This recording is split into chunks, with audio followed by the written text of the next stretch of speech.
Welcome back to another video of Indian polity. ನಾವು ಮುಂದೆ ಹೋಗಿಂತ ಮುಂಚೆ ಒಂದು ಚಾಪ್ಟರ್ ಹಿಂದೆ ಹೋಗಿ go back to union and its territories chapter. ಅಲ್ಲಿ ನಾನು ಸ್ಟೇಟ್ ರಿಆರ್ಗನೈಸೇಷನ್ ಬಿಲ್ ಬಗ್ಗೆ ಮಾತಾಡಿದ್ದೆ, ಹೌದಾ? Go there. I told there were 562 princely states yesterday, right? Make it 565. Okay, internet ಪ್ರಕಾರ ಇಟ್ ಇಸ್ 565. ಅಲ್ಲಿ 2 ಅಂತ ಏನು ಬರ್ಕೊಂಡಿದ್ದೀರಾ, make it 565. And according to your Laxmikanth, ನಮ್ಮ ಲಕ್ಷ್ಮೀಕಾಂತ್ ಅವರು ಏನಿದ್ದಾರೆ, ನಮ್ಮ god father, the Bible of Indian constitution, he says that there were 500 and one ನಿಮಿಷ, ಎಲ್ಲಿದೆ ಬರೋದಾ? he's telling that there were 552 provinces inside Indian border. ಬರ್ಕೊಳ್ಳಿ ಇದನ್ನು ಕೂಡ, 552 inside Indian border and 565 total united. Pakistan and India united. ಅದೊಂದು changes ಮಾಡ್ಕೊಳ್ಳಿ, ನಾನು ಏನೇ mistake ಮಾಡಿದ್ದಾನೆ. ಓಕೆ, ಅದನ್ನ ಎಡಿಟ್ ಮಾಡ್ಕೊಂಡ್ರೆ ಲೆಟ್ಸ್ ಗೋ ಫಾರ್ವರ್ಡ್ ನಾವು. ನೋಡಿ, ನಿಮ್ಗೆ ಅನಿಸ್ಬೋದು that is union and it territories chapter ಆದ್ಮೇಲೆ, union and its territory article 1 to 4 ಆದ್ಮೇಲೆ there is something called a citizenship chapter in Lakshmikant. ನಾನು ಡೈರೆಕ್ಟ್ ಚಾಪ್ಟರ್ 7 ಹೋಗ್ತಾ ಇದ್ದೀನಿ, ಫಂಡಮೆಂಟಲ್ ರೈಟ್ಸ್ ಅಂತ. C this particular chapter, citizenship, it's completely factual, okay, and not that important. Completely factual ಇದು, full facts ಇದೆ. ಯಾವ date ಆದ್ಮೇಲೆ ಯಾರಿಗೆ ಸಿಟಿಜನ್ಶಿಪ್ ಸಿಗತ್ತೆ, ಹೇಗೆ ಸಿಗತ್ತೆ ಅಂತ. ಇದನ್ನ ನನಗೆ ಎಕ್ಸ್ಪ್ಲೇನ್ ಮಾಡಿದ್ರೆ ನಿಮ್ ತಲೆ ಕೂದಲು ಉದ್ರತ್ತೆ. ಓಕೆ, ನಾನು ಹೇಳ್ತಾ ಇದ್ದೀನಿ, ಇದನ್ನ ಓದಿ ನನ್ನ ತಲೆ ಕೂದಲು ಕೂಡ ತುಂಬಾ ಉದ್ರಿದೆ. I don't want that to happen. First ನಾವು ಕಾನ್ಸೆಪ್ಚುವಲ್ ಕ್ಲಾರಿಟಿಗೆ ಏನೇನ್ ಬೇಕೋ ಅದನ್ನೆಲ್ಲ ಕವರ್ ಮಾಡ್ಕೊಂಡು ಹೋಗೋಣ, ಆಮೇಲೆ let's come back to factual. Citizenship chapter skip ಆಗಿಲ್ಲ, ನಾನೇ ಸ್ಕಿಪ್ ಮಾಡ್ತಾ ಇದ್ದೀನಿ. ಟೈಮ್ ಬಂದಾಗ ನಾನು ನಿಮಗೆ ಹೇಳ್ತೇನೆ. So now let's go with fundamental rights chapter. Okay, done. So okay, let's start with fundamental rights. Okay, fundamental rights articles are, ಬರ್ಕೊಳ್ಳಿ, it's the part 3 of the Indian constitution. ಬರ್ಕೊಳ್ಳಿ, ಎಲ್ಲೆಲ್ಲಿ ಬೇಕೋ ಅದು ನಾನು ಬರೀತೇನೆ, ಡೋಂಟ್ ವರಿ. ಈಗ ಈ book ಯಾಕೆ ತೋರಿಸ್ತಾ ಇದ್ದೀನಿ ಅಂದ್ರೆ ಸುಮ್ಮನೆ ಸ್ಟೈಲ್ ಆಗಿರುತ್ತೆ ಅಂತ. ಓಕೆ, ನೋಡಿ, ಫಂಡಮೆಂಟಲ್ ರೈಟ್ಸ್ ಚಾಪ್ಟರ್ ನ ಕವರ್ ಮಾಡಕ್ಕೆ ನಂಗೆ 2 ವಿಡಿಯೋ ಬೇಕು. ನಾನು ಒಂದೇ ವಿಡಿಯೋದಲ್ಲಿ ಸಿಂಗಲ್ ಸ್ಟ್ರೆಚ್ ಅಲ್ಲಿ ಇದನ್ನ ಕವರ್ ಮಾಡಲ್ಲ. Reason is very very very simple. ನಾನು ತುಂಬಾ ಕೇಸ್ ಸ್ಟಡೀಸ್ ಕೊಡ್ತೇನೆ. ಒಂದೊಂದು ಆರ್ಟಿಕಲ್ಗೆ ಯಾವ್ದಾದ್ರು ಕೇಸಸ್ ಲಾಡ್ಜ್ ಆಗಿದ್ರೆ ಸುಪ್ರೀಂ ಕೋರ್ಟ್ ಆಫ್ ಇಂಡಿಯಾದಲ್ಲಿ, ಅದ್ರ ಬಗ್ಗೆ ನಾನು ಮೆನ್ಷನ್ ಮಾಡ್ತಾ ಹೋಗ್ತೇನೆ. Okay, this are value additions for your answers. Very very ನಿಮ್ಗೆ 0.5 ಮಾರ್ಕ್ಸ್ 0.5 ಮಾರ್ಕ್ಸ್ ಅಕಸ್ಮಾತ್ UPS ಅಲ್ಲಿ ಬರ್ತಾ ಹೋದ್ರೆ Andaman and Nicobar police service ಇಂದ ಡೈರೆಕ್ಟ್ IS ಕರ್ಕೊಂಡು ಹೋಗುತ್ತೆ. That is the value of 0.5 marks in UPSC. 0.5 ಅಂದ್ರೆ 20-40 ಮಾರ್ಕ್ಸ್ ಜಾಸ್ತಿ ಆಗುತ್ತೆ ನಿಮ್ದು. Okay, so I'm gonna give lot of case studies here, important case studies. ಬರ್ಕೊಳ್ತಾ ಹೋಗಿ, ಯೂಸ್ ಆಗ್ತಾ ಹೋಗುತ್ತೆ. So let start. First one, fundamental rights ಏನಿದೆ, these are mention in article 12 to article 35. I repeat, article 12 to article 35. These are the checks on the government. Fundamental rights ಏನಿದೆ, these are given to the people, these are given to the citizens and non-citizens of India. Okay, ಇಬ್ಬರಿಗೂ ಇದೆ fundamental rights. There are some fundamental rights that are given exclusively for the citizens of India. ಅದು ಕೂಡ ನಾನು ಮುಂದೆ stress ಮಾಡ್ತೇನೆ, don't worry. So these are the checks on the powers of government. Powers of the government, government in the central government, state government, they cannot take off your fundamental rights that easily. So this is a negative concept on them, and this is taken from USA. Okay, ist clear agide anta ankoltene. So there are mainly 4 types of rights. There are 4 types of rights. Barkoli. First one is fundamental rights, as you know, fundamental rights. Second one is human rights. Human rights, manushara rights, human rights. The third one are legal rights. These are your legal rights. Example is right to information ಏನಿದೆ, it's a legal right in India. Okay, the fourth one is constitutional rights. Constitutional rights ಗೆ power ಬರೋದು constitution of India ಇಂದ ನಿಮ್ಗೆ direct ಆಗಿ power ಸಿಗುತ್ತೆ. Constitutional rights, for example right to vote ಏನಿದೆ, voting right, it's a constitutional right. This was clarified in UPSC prelims question paper, ಯಾವ್ದು ಅಂತ ನಂಗೆ ನೆನಪಿಲ್ಲ. ರೈಟ್ ಟು ವೋಟ್ ಅನ್ನೋದೇನಿದೆ, people were confused if it's a legal right or a constitutional right. UPSC itself cleared. UPSC itself answered the question saying that it's a right to vote ಏನಿದೆ, it's a constitutional right. Okay, there is a one more constitutional right, that is 300A. 300 capital A. ಬರ್ಕೊಳ್ಳಿ, this is right to property. First ಏನು 19 subclause 1 subclause F ಅಲ್ಲಿ right to property was a fundamental right. It was removed from there and now it is 300A, that is your constitutional right. Right to property is a constitutional right and no more a fundamental right. Okay, ಇಷ್ಟು ಅರ್ಥ ಆಗಿದೆ ಅಂತ ಅನ್ಕೊಳ್ತೇನೆ. Features of fundamental rights ಬಗ್ಗೆ ಮಾತಾಡೋಣ. Features of fundamental rights. ನೋಡಿ, ಇವತ್ತು ನಾನು ಫಂಡಮೆಂಟಲ್ ರೈಟ್ಸ್ ಬಗ್ಗೆ ಮಾತಾಡ್ತೇನೆ, silent features of the fundamental rights ಬಗ್ಗೆ ಮಾತಾಡ್ತೇನೆ, and I tell you 2 types of rights, 2 articles, that is article 12 and article 13. ಅದಾದ್ಮೇಲೆ I will give you the list of fundamental rights and tomorrow I will describe them. Okay, let's continue. So ಬರ್ಕೊಳ್ಳಿ, salient features of fundamental rights. The first one is some are available to the citizens, foreigners. Some fundamental rights are available to citizens and the foreigners, and some are available only to the citizens. I repeat, some are available to citizens, foreigners and cooperation, etc. and some are available only to the citizens. Bracket ಅಲ್ಲಿ ಬರ್ಕೊಳ್ಳಿ what are available exclusive to the citizens ಅಂತ. Article 15, 16, 19, 29 and 30. In simple, fundamental rights are available to both the citizens and non-citizens. Foreigners in ಬರ್ತಾರೆ ಅವ್ರಿಗೆ ಕೂಡ ಇಂಡಿಯಾದಲ್ಲಿ fundamental rights ಸಿಗತ್ತೆ. But exclusively some fundamental rights are given only to the citizens of India. Okay, that is Article 15, 16, 19, 29 and 30. Any articles class complete ಆಗೋ ಅಷ್ಟರಲ್ಲಿ ನಾಳೆ ಸಂಜೆ ಒಳಗೆ ನಿಮ್ಗೆ ಇದೆಲ್ಲ ನಿಮ್ಮ ನೋಟ್ಸಲ್ಲಿ ಇರುತ್ತೆ, don't worry. Second one, fundamental rights are not absolute but qualified. I repeat, fundamental rights are not absolute but qualified. ಅಂದ್ರೆ ಫಂಡಮೆಂಟಲ್ ರೈಟ್ಸ್ 365 days 24/7 ನಿಮ್ಗೆ ಅವೈಲೇಬಲ್ ಇರಲ್ಲ. Under some restrictions they can be taken out. Fundamental rights ಏನಿದೆ that will be taken out. So they are not absolute, ಯಾವಾಗ್ಲೂ ನಿಮ್ಗಿರಲ್ಲ. They are qualified under reasonable restrictions. ಅದು reasonable restrictions ಅಂದ್ರೆ ಕೆಲವೊಂದು ಸನ್ನಿವೇಶಗಳಲ್ಲಿ ಇದನ್ನ ತಗೋಬಹುದು. They can take it off, especially if you talk about emergency provisions time ಅಲ್ಲಿ, ಆ ಪ್ರೆಸಿಡೆಂಟ್ಸ್ ರೂಲ್ ಅಲ್ಲಿ if there is an emergency, such kind of time fundamental rights can be violated. So they are not absolute but qualified. ಈ emergency provision ಅಂದ್ರೆ ಏನು ಅಂದ್ರೆ president chapter ಅಲ್ಲಿ you will get to know it, don't worry. Third one, most of the fundamental rights ಏನಿದೆ, most of the fundamental rights are negative in character because they are putting a check on the government ಮೇಲೆ restrict ಮಾಡ್ತಾ ಇದೆ ಅಲ್ವಾ. So such kind of laws ಏನಿದೆ, such kind of rights ಏನಿದೆ, these are negative concept. Okay, these are negative on the government, like right to equality, right to freedom. ನಾಳೆ government ಬಂದ್ಕೊಂಡೆ ಹೊರಗೆ ಹೋಗೋದಾಡ್ಬಾರ್ದು ನೀನು ಅಂದ್ರೆ ಯು ಕ್ಯಾನ್ ಟೆಲ್ ದಟ್ ಗುರು ಸ್ವಲ್ಪ ಸಮಾಧಾನ, right to freedom is my fundamental right, you can't do that. So it gives a negative check on the government. But there are some articles, there are some fundamental rights that are positive, that encourages government to do. For example, right to education ಏನಿದೆ, Article 21A. Don't worry, ಮುಂದೆ ಬರೆಸ್ತೇನೆ. So right to education is a positive concept on government. So fundamental rights are both negative concept and positive concept, but majoritarily it's a negative concept because that puts a check on the government. Okay, so next point, fundamental rights are not sacrosanct in nature. Spelling SACROSANCT, sacrosanct in nature. It can be amended. Next, it can be amended under Article 368 special majority. Article 368 ಅಂದ್ರೆ ನಿಮ್ಗೆ ಏನಂತ ಗೊತ್ತಿರುತ್ತೆ, 2/3 majority. ಅದಕ್ಕೊಂದು classes ಇದೆ, ಹೋಗಿ ನೋಡ್ಕೊಳ್ಳಿ. So in simple, what does that mean? Fundamental rights are not sacrosanct ಅಂದ್ರೆ they cannot be altered ಅಂತ ಏನಿಲ್ಲ. ಒಂದ್ಸಲ ಫಂಡಮೆಂಟಲ್ ರೈಟ್ಸ್ ಏನಿದೆ, it cannot be altered, it cannot be amended ಅಂತ ಏನಿಲ್ಲ. These can be changed if needed, they can be amended and that can be done only under the Article 368. Example for this, right to property ಏನಿತ್ತು, fundamental right before 19, Article 19 clause 1 clause F. Now it's in Article 300A, your constitutional right, no more a fundamental right. It was amended, right? So fundamental rights can be amended. Next point, fundamental rights are guaranteed by the Constitution to the people. Fundamental rights are guaranteed to the constitution. ಇವಾಗ ನೀವೇನಾದ್ರು ಸಾಲ ತಗೊಳಕ್ ಹೋದ್ರೆ ಒಬ್ಬರನ್ನ ಕರ್ಕೊಂಡು ಹೋಗ್ತಿರಲ್ವಾ, sir ಇವ್ ನನ್ guarantee, in case ನಾನ್ ದುಡ್ಡು ಕಟ್ಟಿಲ್ಲ ನಾನು ಇವ್ನ ಕಟ್ಕೊಡ್ತಾನೆ ಅಂತ. ಅದೇ ತರ constitution guarantees you the fundamental rights. It will guarantee you. And there is a body in ಇಂಡಿಯಾದಲ್ಲಿ, ಕೋರ್ಟ್ ಏನಿದೆ, supreme court and high courts, they will enforce the fundamental rights if needed. In case ನಿಮ್ fundamental rights violate ಆಗೋದ್ರೆ, ನೋಡಿ ನಿಮ್ ಯಾವುದೇ right violate ಆಗ್ಬೋದು. Okay, human right violate ಆಗ್ಬೋದು, legal right violate ಆಗ್ಬೋದು, ಕಾನ್ಸ್ಟಿಟ್ಯೂಷನಲ್ ರೈಟ್ ವೈಲೇಟ್ ಆಗ್ಬೋದು. ಇದೆಲ್ಲ ವೈಲೇಟ್ ಆದಾಗ you cannot approach the supreme court directly, you can go to the high courts. First ಹೈಕೋರ್ಟ್ಗೆ ಹೋಗಬೇಕು, ಒಂದು ಪ್ರೊಸೀಜರ್ ಇರುತ್ತೆ. But in case your fundamental rights are violated, you need not go to any courts, you can directly go to the supreme court of India.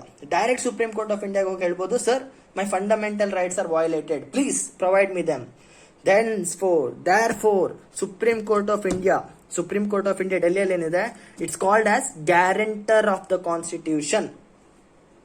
Sorry, not constitution, guarantor of the fundamental right. I repeat, double quotes ಅಲ್ಲಿ ಬರ್ಕೊಳ್ಳಿ. Supreme court of India is the guarantor of the fundamental rights. In case ನಿಮ್ fundamental rights violate ಆದ್ರೆ ನಾಳೆನೇ ನೀವು supreme court ಹೋಗಿ case ಹಾಕ್ಬಹುದು directly to the supreme court. ಈ high court, district court ಹೋಗ್ಬೇಕಂತ ಇಲ್ಲ, ಡೈರೆಕ್ಟ್ ಸುಪ್ರೀಂ ಕೋರ್ಟ್ ಆಫ್ ಇಂಡಿಯಾಗೆ ಹೋಗಿ ಕೇಸ್ ಹಾಕಿ, they will give you the justice. Okay, fundamental rights are directly questionable in the Supreme Court, they are enforced. Okay, next one, fifth point godaitalla, they are guaranteed by the Constitution. Sixth one, fundamental rights are justiciable in nature. Fundamental rights are justiciable in nature. In case ಯಾರು ನಿಮ್ fundamental rights ಜೊತೆ ಆಟ ಆಡ್ತಾ ಇದ್ರೆ, in case ನಿಮ್ಗೆ fundamental rights ಸಿಗ್ತಾ ಇಲ್ದಿದ್ರೆ, for example ನೋಡಿ ಫೋರ್ಸ್ಡ್ ಲೇಬರ್ ಅಂತ ಇರತ್ತೆ. ಫೋರ್ಸ್ಡ್ ಲೇಬರ್ ಅಂದ್ರೆ ಏನು, ನಿಮ್ಮನ್ನ ಕರ್ಕೊಬಂದು KGF ಫಿಲ್ಮ್ ನೋಡಿದ್ದೀರಾ? KGF ಫಿಲ್ಮ್, ಅದರಲ್ಲಿ ಕೋಟೆ ಒಳಗೆ ಜನರನ್ನ ಹೇಗೆ ಒಳ್ಳೆ ಏನಂತಾರೆ, ಒಳ್ಳೆ ಪ್ರಾಣಿಗಳ ತರ ನೋಡ್ಕೊಳ್ತಿದೆ ಅಲ್ವಾ. They didn't had any fundamental rights. In such situation fundamental rights can be legally enforced. Okay, so sixth point, fundamental rights are justiciable in nature. Courts will enforce them for you if needed. This is sixth point. Next point is fundamental rights ensure political democracy. I repeat, fundamental rights ensure political democracy. ನಾನು ಈಗ 3 ಸಲ democracy ಹೇಳಿದ್ದೆ, political, social and economic. So what is political democracy? You will have the powers to participate or compete to any political position in India. ನೀವು direct ಆಗಿ IAS officer post ಗೂ apply ಮಾಡಬಹುದು, president post ಗೂ compete ಮಾಡಬಹುದು. Political democracy ಇದೆ. This is because of right to equality. That's why fundamental rights are fundamental rights ensure political democracy. Okay, consents of the constitution. This is a checks and balances ತರ equal rights ಇದೆ. ನೀವು ಯಾವ position ಬೇಕಾದ್ರೂ compete ಮಾಡಬಹುದು, no matter what's your race is, no matter what's your caste, religion. That's why fundamental rights ensure political democracy. And eighth one, fundamental rights. Understand this point very carefully. Fundamental rights can be violated during national emergency. Bracket ಅಲ್ಲಿ Article 352. I repeat, fundamental rights can be violated during national emergency. In bracket Article 352. ಇದರರ್ಥ in case of emergency, for example ನಾಳೆನೆ India ಒಳಗೆ ಯಾರೋ bomb ಹಾಕ್ಬಿಟ್ರು, okay, there is an emergency situation. Or else ಯಾರೋ ಒಂದು terrorist ಬಂದು ಒಂದು ಏರಿಯಾನ, ಒಂದು ಕರ್ನಾಟಕನ ಕಂಟ್ರೋಲ್ ಇಟ್ಕೊಂಡಿದ್ದಾರೆ, emergency situation. In order to establish the ಏನಂತಾರೆ, ಮತ್ತೆ ಅಲ್ಲಿ ಪೀಸ್ನ ಎಸ್ಟಾಬ್ಲಿಷ್ ಮಾಡಕ್ಕೆ they can put that area in national emergency. They can put it into emergency. ಆ ಟೈಮಲ್ಲಿ they can take your fundamental rights out. ನಮ್ಮ fundamental rights ಹೋಯ್ತು ಅಂತ ಸುಪ್ರೀಂ ಕೋರ್ಟ್ ಹೋಗೋಕ್ಕೂ ಆಗಲ್ಲ. Once there is a national emergency, fundamental rights are gone. Especially such emergency are put during wars. ಈಗ in case China attack ಮಾಡಿದ್ರೆ, Pakistan attack ಮಾಡಿದ್ರೆ, in order to maintain the peace in the people, ಮನುಷ್ಯರಿಗೆ ಭಯ ಆಗ್ಬಾರ್ದು ಜನರಿಗೆ ಅಂತ, they can take off the fundamental rights of press so that ನಿಮಗೆ ಭಯ ಆಗಲ್ಲ. ಅಂತ ಸಿಚುವೇಶನ್ ಅಲ್ಲಿ definitely fundamental rights can be violated. So they can only B violated during national emergency. Okay, ಇನ್ನೂ ಒಂದಿದೆ, ಬರ್ಕೊಳ್ಳಿ. Article 31 capital A, Article 31 capital A, comma, Article 31 capital B, comma, Article 31 capital C. These are the exceptions to the fundamental rights restrictions. Exceptions to fundamental rights restrictions. These are the restrictions. Okay, ಇಷ್ಟು ಬರ್ಕೊಳ್ಳಿ, ಮುಂದೆ ಹೇಳ್ತೀನಿ. There is one more thing, please write it down. Article 33 capital A 33. Article 33 ಬಗ್ಗೆ ಬರ್ಕೊಳ್ಳಿ. These are the restrictions. Restrictions on fundamental rights. Okay, article 33 ಬಗ್ಗೆ ಹೇಳ್ತಾ ಇದ್ದೀನಿ. Restrictions on fundamental rights of members of armed forces, Indian army, Indian navy, Indian air force, ಅವರು armed forces, police forces and parliamentary forces. Fundamental rights ಇರಲ್ಲ ಇವರಿಗೆ, ಕೆಲವೊಂದು fundamental rights ಇವ್ರಿಗೆ ಇರಲ್ಲ. Because ನೋಡಿ, in case Indian army officers ನಾಳೆ ರೋಡ್ಗೆ ಬಂದ್ಕೊಂಡು ನಮ್ಮ ಇಂಡಿಯನ್ ಆರ್ಮಿ ಪ್ಲಾನ್ಸ್ ನೆಲ್ಲ ಪಾಕಿಸ್ತಾನವ್ರಿಗೆ ಹೇಳ್ಬಿಟ್ರೆ ಗಾನ್, ರೈಟ್. ಇಲ್ಲಿ ಇವತ್ತು ಈ ಬೇಸಲ್ಲಿ ಇಷ್ಟು ಜನ ಆರ್ಮಿಯವರು ಇದ್ದಾರೆ, ನೀವು ಒಂದು 100 ಜನ ಹಾಕೊಂಡು ಬಂದು ಹೊಡೀರಿ, ಗಾನ್. ಸೊ ಫಂಡಮೆಂಟಲ್ ರೈಟ್ಸ್ ಎಲ್ಲ ಕೊಡಕ್ಕಾಗಲ್ಲ. ರೈಟ್ ಟು ಫ್ರೀಡಮ್, ಅವ್ರ ಪ್ಲಾನ್ಸ್ನೆಲ್ಲ ಅವ್ರ ಬೈಕ್ ಬಂದಂಗೆ ಹೇಳಕ್ಕಾಗಲ್ಲ. So until they are on their duty, until they are not retired, some of their fundamental rights are taken out. Restrictions on the fundamental rights of armed forces, police forces and parliamentary forces ಅಲ್ಲ, ಸಾರಿ, paramilitary forces. paramilitary ಗೊತ್ತಾ, commandos ಇರ್ತಾರೆ, marine commandos, they are paramilitary forces. So Article 33, restrictions on fundamental rights of armed forces, police forces and paramilitary forces, not parliamentary, paramilitary forces. Okay, and Article 34 ಬರ್ಕೊಳ್ಳಿ. Fundamental rights can be violated during martial rule. Martial rule ಅಂದ್ರೆ ಏನು, ಅದರ ಅರ್ಥ ಏನು ಮುಂದೆ ಮಾತಾಡ್ತಾನೆ. Martial rule ಅಂದ್ರೆ military will rule over area. Karnataka ಮೇಲೆ ಮಾರ್ಷಿಯಲ್ ರೂಲ್ ಬಿಟ್ರೆ ಮಿಲಿಟರಿ ಚೀಫ್ ಆಫ್ ಇಂಡಿಯಾ ಏನಿದ್ದಾರೆ, he will start ruling. Police forces ಎಲ್ಲ ಸೈಡ್ ಮಿಲಿಟರಿ ಕಂಪ್ಲೀಟ್ ಆಗಿ ರೂಲ್ ಮಾಡುತ್ತೆ. ಎಲ್ಲ ಕಡೆ ನೀವು ನಮ್ಮ ಸೋಲ್ಜರ್ಸ್ ನೋಡ್ತಾ ಇರ್ತೀರಾ. At that kind of time also fundamental rights can be violated. Okay, next article 35 ಬರ್ಕೊಳ್ಳಿ. Parliament has the power to make laws to implement certain fundamental rights. Okay, Parliament by laws can enforce some fundamental rights. That is also there. So article 33, 34, 35 ನಿಮ್ಗೆ ಗೊತ್ತಾಗಿದೆ. Okay, so next point, main ಪಾಯಿಂಟ್ಗೆ ಬನ್ನಿ. Fundamental right characters ಅಲ್ಲಿ next ಪಾಯಿಂಟ್ಗೆ ಬನ್ನಿ. Most of the fundamental rights are available against the arbitrary action of the state. Okay, most of the fundamental rights are available against the arbitrary action of the state. Some are available against private individuals also. Okay, in simple ಏನು, fundamental right in case state government ಇದ್ರ ಬಗ್ಗೆ ಹೇಳಬೇಕಂದ್ರೆ especially during Indira Gandhi times. Okay, ದೇಶ ಯಾವಾಗಲೂ ಎಮರ್ಜೆನ್ಸಿಲಿ ಇರ್ತಿತ್ತು. If in case Indira Gandhi use to feel that ನನ್ನ government ಕಷ್ಟ ಆಯ್ತು, ನನ್ನ ಗವರ್ಮೆಂಟ್ ಬಿದೋಗತ್ತೆ ಅಂತ, she used to put emergency, she used to put national emergency and take off the fundamental rights. This is arbitrary. ಇದು ಆರ್ಬಿಟ್ರರಿ ಅಂದ್ರೆ ಒಂಥರ dictatorship property. Okay, so fundamental rights are available against the arbitrary action of the state. ಆ ತರ ಮಾಡಿದ್ರು ಕೂಡ ನಿಮ್ fundamental rights ಹೋಗಲ್ಲ, they will still be there. This is also there. And some of them are against private individuals. Private individuals ಅಂದ್ರೆ ಕೆಲವೊಬ್ರು ಇರ್ತಾರೆ, ದೊಡ್ಡ ದೊಡ್ಡ ಮಿಲಿಯನೇರ್ಸ್, ಪ್ರೈವೇಟ್ ಬಾಡೀಸ್, ಅವ್ರು ಕೂಡ ನಿಮ್ ಫಂಡಮೆಂಟಲ್ ರೈಟ್ಸ್ ನ ತಗೋಬಹುದು. That can also be not done in India. So these are available against the arbitrary action of the state and are also available against the private individuals. These are the fundamental right features of India. Characteristics of fundamental rights ಏನಿದೆ ಇಲ್ಲಿ complete ಆಗುತ್ತೆ. Dictate ಮಾಡಿದ್ದೀನಿ ಇದನ್ನ because it's important. Okay, ಇಲ್ಲಾಂದ್ರೆ ನಾನು pen and paper ಬರೀತಾ ಹೋಗ್ತಿದ್ದೆ. I felt I should dictate this, so I dictated. So now let's start with the articles. Okay, check.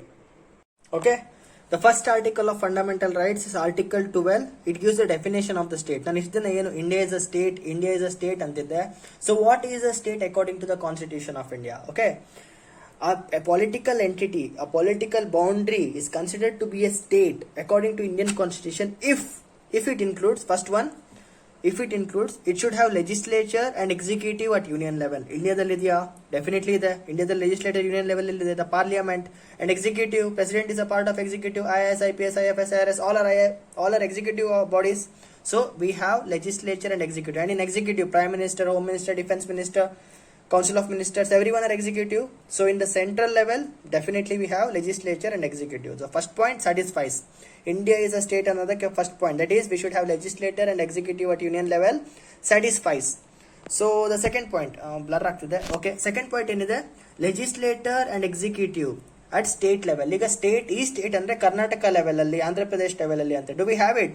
Of course, legislature ಗೆ we have Vidhan Sabha, right? We have your MLAs, we have your MLCs. We have follow bicameralism in Karnataka. We have MLAs and MLCs. Definitely we have legislature. Executive. What is executive in state level? It's CM and his council of ministers. CM ಏನಿದ್ದಾರೆ, he is executive officer, his council of ministers, home ministers, ಬೇರೆ ministers, ನಂಗೆ ಗೊತ್ತಿಲ್ಲ ಯಾರಂತ. So we also have legislature and executive at state level. So first condition satisfied, legislature and executive at union level. Second condition satisfied, we have legislature and executive at state level. Third one, we should also have local bodies. Local bodies ಅಂದ್ರೆ urban local bodies and rural local bodies. Urban local ಬಾಡಿಗೆ example ನಿಮ್ BBMP, Bangalore ಏನ್ BBMP ಇದೆ, Bruhat Bengaluru Mahanagara Palike, it's urban local body. And rural local body, we have gram panchayat, right? We have gram panchayats, we have panchayats. That is rural local body, ಹಳ್ಳಿಗಳಿರುವಂತ local bodies, local governments. This is urban government, ಸಿಟಿಯಲ್ಲಿ ಇರುವಂತ local governments. Okay, that's also satisfied. Fourth one, we should have statutory and non statutory bodies. So what, there are 3 types of bodies. 3 ತರ bodies ಇದೆ, ಅರ್ಥ ಮಾಡ್ಕೊಳ್ಳಿ. The first one is constitutional bodies. Constitutional bodies get their power directly from the constitution. For example, ಈಗ UPSC committee ಏನಿದೆ, election commission of India ಏನಿದೆ, it's not created by any laws of the parliament. It is created by the constitution. Constitution clear cut ಆಗಿ mention ಆಗಿದೆ. Yes, we have something called as election commission of India and these are their powers. Yes, this is the UPSC, union public service commission of India. These are the powers. Such kind of bodies that directly get the power from the constitution of India, those are called as constitutional bodies. Statutory bodies are created by the acts of the legislature. Legislature creates them. ಅವರು ಒಂದು ಲಾ ಮಾಡ್ತಾರೆ, ಒಂದು act ಮಾಡ್ತಾರೆ, done. Parliament will create a body by writing a law. Such kind of bodies are called as statutory bodies. Example for that is National Human Rights Commission. National Human Rights Commission ಏನಿದೆ, it's a statutory body created by some law or some act. But non-statutory bodies are created by executive actions. Executive creates them. Executive creates non-statutory bodies. ಇದಕ್ಕೆ example ನನಗೆ ನೆನಪಾಗ್ತಿಲ್ಲ, fine, upcoming classes ಅಲ್ಲಿ ನಾನು ಹೇಳ್ತೇನೆ. ಅರ್ಥ ಆಗಿದೆ ಅಲ್ವಾ? Statutory bodies are created by loss made by the parliament and non-statutory bodies are created by executive. We have them in India, definitely we have them. Okay, don't worry. And fifth one, we should have any private body working for the state. ತುಂಬಾ private bodies ಇದೆ working for the state. Example ಕೊಡಬೇಕು ಅಂದ್ರೆ ನನಗೆ ನೆನಪಾಗ್ತಿಲ್ಲ, upcoming classes ಅಲ್ಲಿ ಹೇಳ್ತಾ ಹೋಗ್ತೇನೆ, don't worry. So C properly, first condition satisfied, second condition satisfied, third condition satisfied, fourth condition satisfied, and fifth condition satisfied. This is why India is called a state. Now you got the definition of a state. Next time when I say India is a state, don't think as Karnataka, think it as a whole. This all 5 points ಏನಿದೆ, these 5 points make India as a state. Pause ಮಾಡ್ಕೊಳ್ಳಿ ವಿಡಿಯೋನ, notes ಬರ್ಕೊಳ್ಳಿ.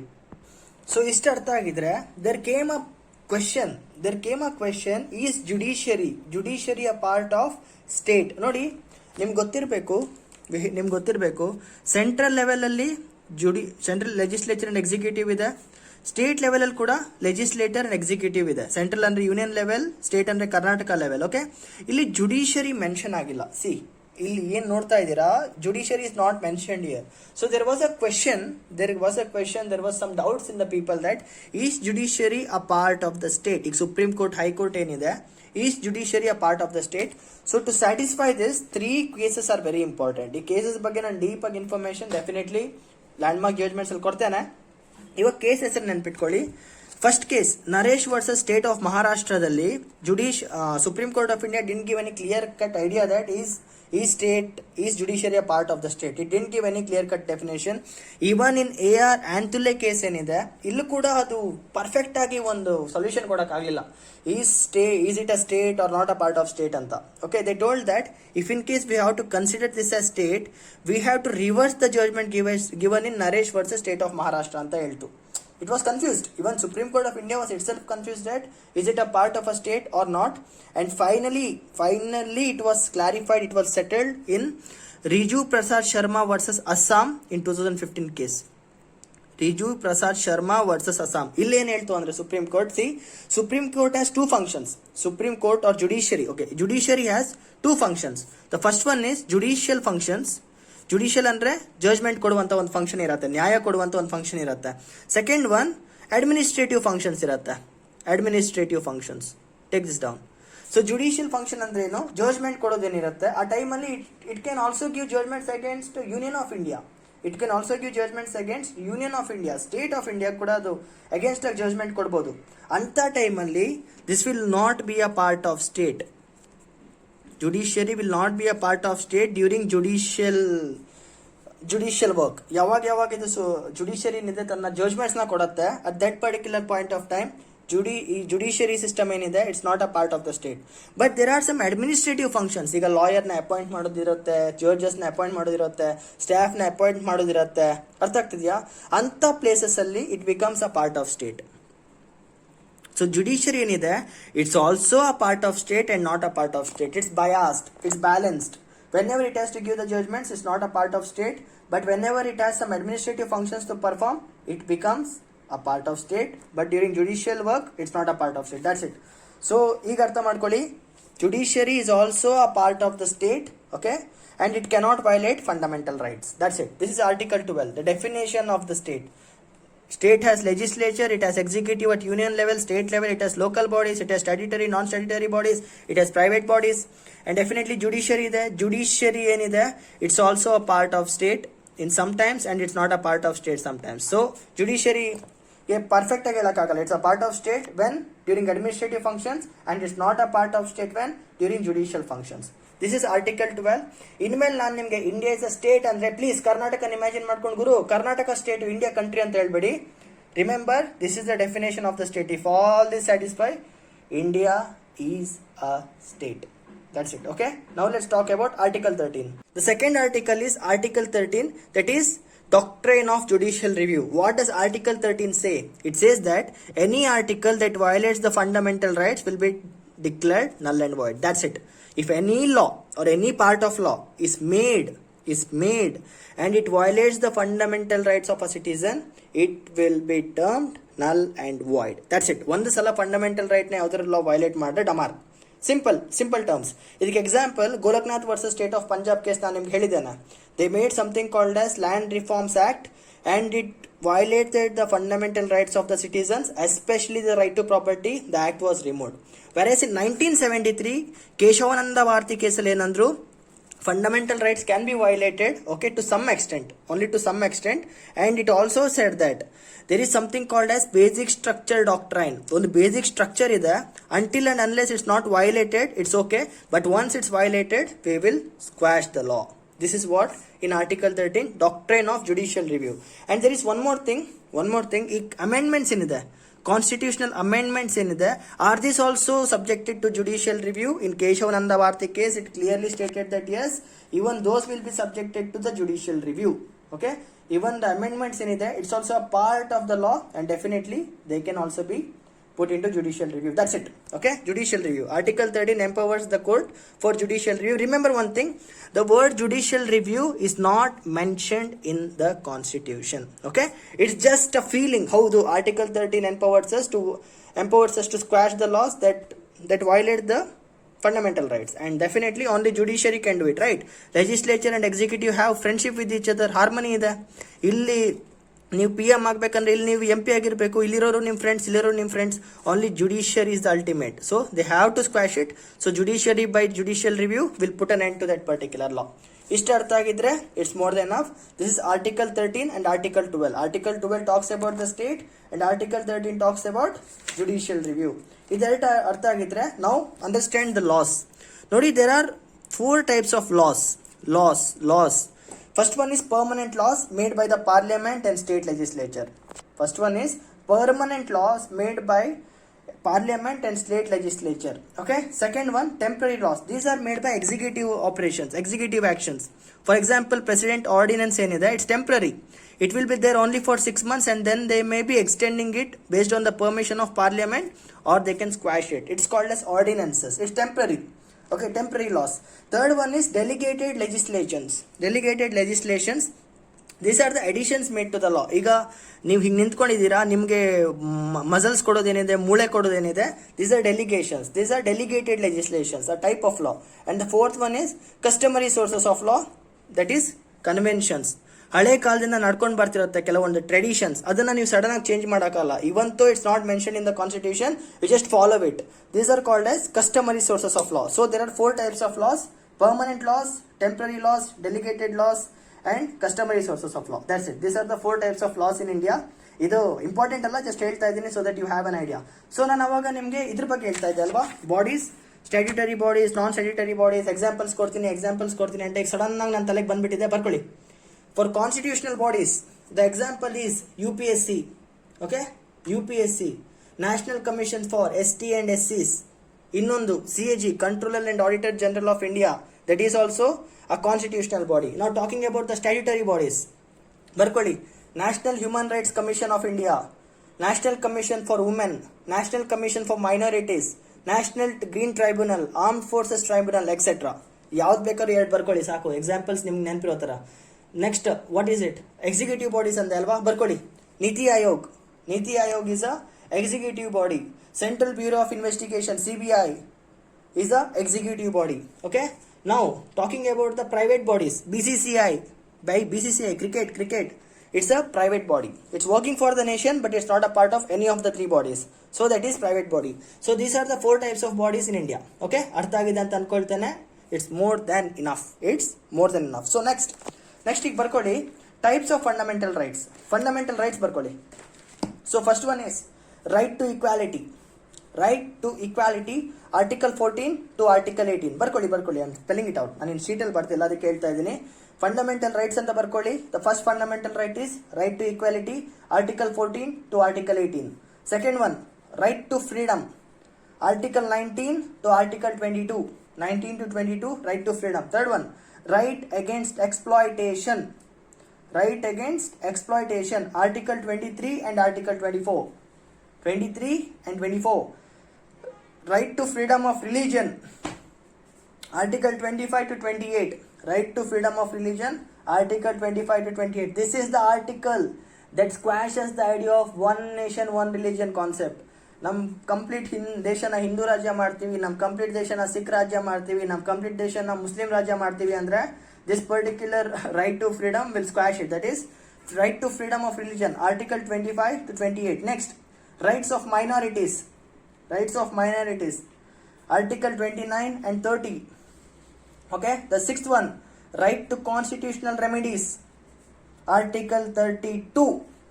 Right to constitutional remedies, Article 32. Okay, ಬರ್ಕೊಂಡಿದ್ದೀರಾ ಅಂತ ಅನ್ಕೊಳ್ತೇನೆ. See, I will be dictating a lot of things in this chapter. ಇದು ಒಂದೇ chapter ಅಲ್ಲಿ ನಾನು ಡಿಕ್ಟೇಟ್ ಮಾಡೋದು, ಇವಾಗಲೇ ಹೇಳ್ತಾ ಇದ್ದೀನಿ, because it's a very very important chapter. ಇದು ಬಿಟ್ಟರೆ ಪಾರ್ಲಿಮೆಂಟ್ ಚಾಪ್ಟರ್ ಕೂಡ ನಾನು ತುಂಬಾ ಡಿಕ್ಟೇಷನ್ಸ್ ಕೊಡ್ತೇನೆ, because I don't want you to people to get lost. Okay, so ನಾಳೆ ಕ್ಲಾಸಲ್ಲಿ all the articles will be discussed. I don't want to split the articles into 2 videos. ಅದೆಲ್ಲ ಒಂದೇ ಆರ್ಟಿಕಲ್ ಒಂದೇ ವಿಡಿಯೋದಲ್ಲಿ ಇದ್ರೆ ನಿಮಗೆಲ್ಲ ಓದಕ್ಕೆ ಈಸಿ ಆಗುತ್ತೆ. So I will B posting it tomorrow. So come tomorrow, learn them. ನೋಡಿ, ನಾಳೆ ನಾನು ತುಂಬಾ ಕೇಸಸ್ ಬಗ್ಗೆ ಡಿಸ್ಕಸ್ ಮಾಡ್ತೇನೆ. ಓಕೆ, ಅಂದ್ರೆ ಫಂಡಮೆಂಟಲ್ ರೈಟ್ಸ್ ಚಾಪ್ಟರ್ ವಿಡಿಯೋ ನೋಡೋಕ್ಕಿಂತ ಮುಂಚೆ ಲ್ಯಾಂಡ್ ಮಾರ್ಕ್ ಜಡ್ಜ್ಮೆಂಟ್ಸ್ ಅಂತ ನನ್ನ ವಿಡಿಯೋ ಸೀರೀಸ್ ಏನಿದೆ ಅದನ್ನ ಕಂಪ್ಲೀಟ್ ಮಾಡ್ಕೊಳ್ಳಿ. I am gonna quote it here. ನಾನು ತುಂಬಾ ಕೇಸಸ್ ನ ಇಲ್ಲಿ ಕೋಟ್ ಮಾಡ್ತೀನಿ ನಾಳೆ.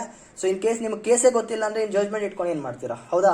ಸೊ ಫಂಡಮೆಂಟಲ್ ರೈಟ್ಸ್ ಚಾಪ್ಟರ್ ನೋಡೋಕ್ಕಿಂತ ಮುಂಚೆ landmark judgment complete series ನಿಮ್ಗೆ ಗೊತ್ತಿರಬೇಕು. ಅದಾದ್ಮೇಲೆ ನಾನು ರೆಫರ್ ಮಾಡ್ತೇನೆ. ಬಿಕಾಸ್ ಈಗ ನೋಡಿ, ನಾನು Golaknath versus state of Punjab ಅಂದೆ, ನಿಮ್ಗೆ ಕೇಸ್ ಗೊತ್ತಿದೆಯಾ? ಆ ವಿಡಿಯೋ ನೋಡಿದ್ರೆ ಗೊತ್ತಿರತ್ತೆ, ಎಲ್ಲ ಗೊತ್ತಿರಲ್ಲ. ನಾನು ಆಮೇಲೆ ಕೇಶವಾನಂದ ಭಾರತಿ ಕೇಸ್ ಅಂದೆ, ಗೊತ್ತಿದೆಯಾ? ಇನ್ ಕೇಸ್ ವಿಡಿಯೋ ನೋಡಿದ್ರೆ ಗೊತ್ತಿರತ್ತೆ, ಎಲ್ಲ ಗೊತ್ತಿರಲ್ಲ. So definitely you need the landmark cases. So ನಾಳೆ ನಾನು ಫಂಡಮೆಂಟಲ್ ರೈಟ್ಸ್ ಚಾಪ್ಟರ್ ನೋಡೋಕ್ಕಿಂತ ಮುಂಚೆ go watch the complete series. And ಈ ಕ್ಲಾಸಸ್ನ ಕೂಡ ಕ್ಲಾಸ್ 0 ಇಂದ ಸ್ಟಾರ್ಟ್ ಮಾಡ್ಕೊಂಡು ಬನ್ನಿ. ಓಕೆ, ನಾಳೆ ಸಿಗೋಣ. ಜೈ.